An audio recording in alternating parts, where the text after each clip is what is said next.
Hello, my dear students. I am Aditya Chakraborty, lecturer in electrical engineering of Sri Ramakrishna Institute of Science and Technology. Today, I am going to discuss about the constructional details of the rotor of a three-phase induction motor.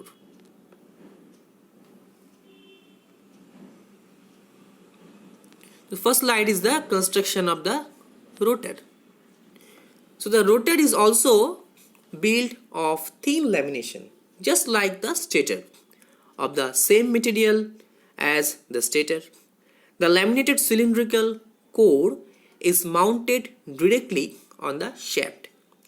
These laminations are slotted on the outer side to receive the conductors. So there are various types of slots. It may be open slot or semi-open slot, and the slots are selected according to the speed of the rotor. Okay, so there are mainly two types of rotor. Number one is the squirrel cage type rotor or the cage rotor. So a squirrel cage rotor consists of laminated cylindrical core. So you can see here, in each on every type of construction of any type of electrical machine, we have to use the laminated core to reduce the eddy current loss. The circular slots at the outer periphery are semi-closed. Each slot contains uninsulated bar conductor of aluminium or copper.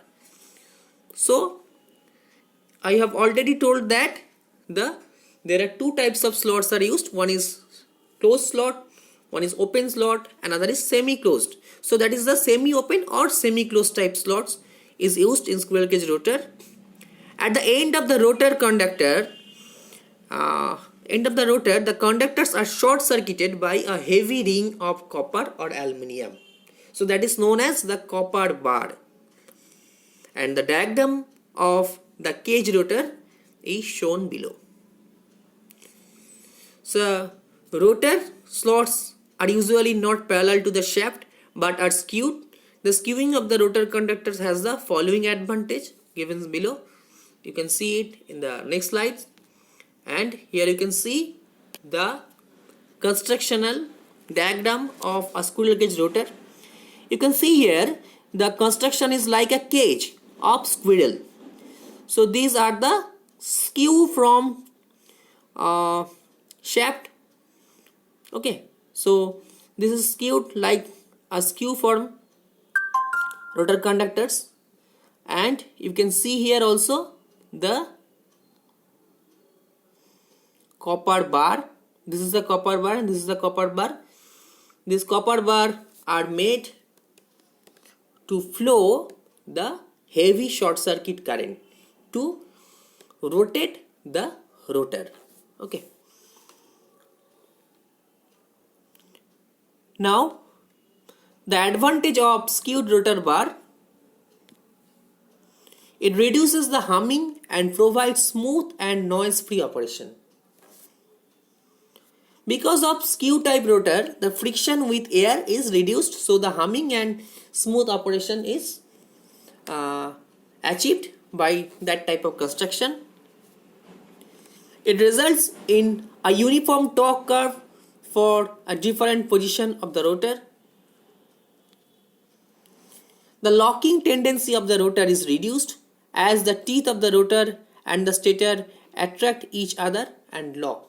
So this locking is known as basically cogging, and this cogging phenomena is slightly minimized by the help of the skewed rotor bar,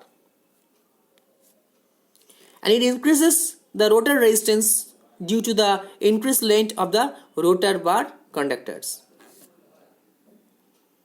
So that is the advantages of skewed rotor bar. So now the next slide is the advantages of squirrel cage rotor.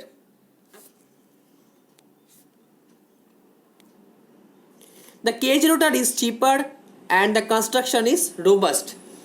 So it is used in case of medium to small rating motor. The absence of the brushes reduces the risk of sparking. The maintenance cost of that type of rotor is very much less. The power factor is very high of that type of rotor, so the power loss is reduced. The efficiency of cage rotor is higher. So these are the advantages of squirrel cage rotor. Now the second type of rotor is the phase wound rotor or slip ring rotor. So the phase wound rotor is called a slip ring rotor. It consists of a cylindrical core which is laminated. The outer periphery of the rotor has a semi-closed slot which carries a three-phase insulating winding just like the cage rotor. And the rotor winding are connected in star. The slip ring induction motor is shown in the figure below. The slip ring are mounted on the shaft with brushes resting on them, and the brushes are connected to the variable resistor, and that is known as the short circuit gear. The function of the slip ring and the brushes is to provide a means of connecting external resistor in the rotor circuit. The resistor enables the variation of each rotor phase resistance to serve the following purpose given below. It increases the starting torque and decreases the starting current. It is used to control the speed of the motor. So when the value of the resistance is increased, the value of the current is reduced, then the speed is also reduced for an induction motor. And in this type also the rotor is skewed. A mild steel shaft is passed through the center of the rotor and is fixed to it. The purpose of the shaft is to transfer the mechanical power. And now here you can see the constructional image of a phase wound rotor.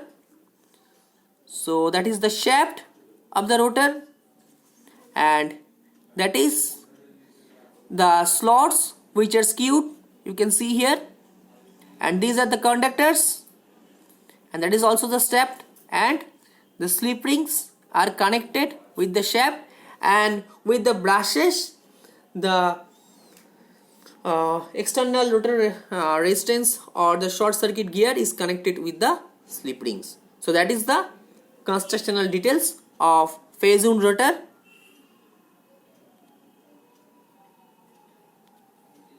Now the advantages of phase wound rotor or slip ring rotor. So high starting torque and low starting current. That is the first advantage of slip ring rotor. So this slip ring type rotor is used for high load or high rated induction motor where the mechanical loads are very much high. There this phase wound rotor is used. For controlling the speed of the motor, an external resistance can be added in the circuit. So by the help of this type of external resistance, we can control the speed of the motor by the rotor resistance control method, which is not possible for the squirrel cage induction motor.